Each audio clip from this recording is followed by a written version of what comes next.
नमस्कार विद्यार्थी मित्रांनो, अंकगणितातील पुढील संभाव्य प्रश्न पहा.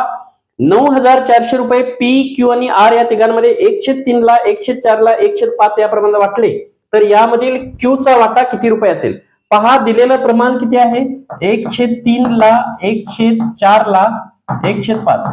हे अपूर्णांकात दिलेलं प्रमाण आहे, हे पूर्णांकात कन्वर्ट करा.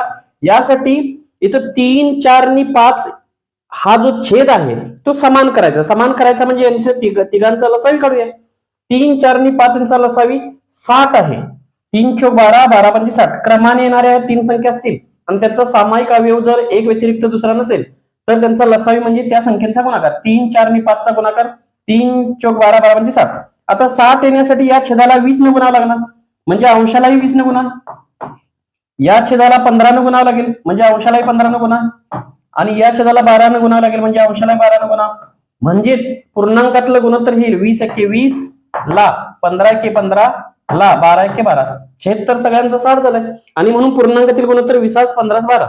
आता गुणोत्तर मिळालं, गुणोत्तराची पट काढूया. पट बरोबर एकूण 9400 रुपये वाटायचे आहेत. एकूण 9400 रुपये आहेत म्हणून गुणोत्तराचे एकूण करा. 20 + 15 35, 35 + 12 47, 47 × 47, 47 दोन्ही 94, 200 आले. पट 200 आली. आता कुणाचा वाटा विचारलाय? क्यूचा. क्यूचं प्रमाण आहे 15 आणि म्हणून पट जी 200 आले त्याला 15 ने गुणा. 200 गुणिले 15 × 30 आणि ह्या 2 शून्य 3000 रुपये म्हणजे क्यूचा वाटा किती असेल? 3000 रुपये. विद्यार्थी मित्रांनो, अशा प्रकारे जर अंकगणित विषयाची परिपूर्ण तयारी करायची असेल तर द टेक्निक कॉम्पिटिटिव्ह अकॅडमी हे ऍप इन्स्टॉल करा आणि तेथील अंकगणित स्पेशल हा मार्गदर्शन वर्ग जरूर जॉईन करा. तुम्हाला निश्चित फायदा होईल. धन्यवाद.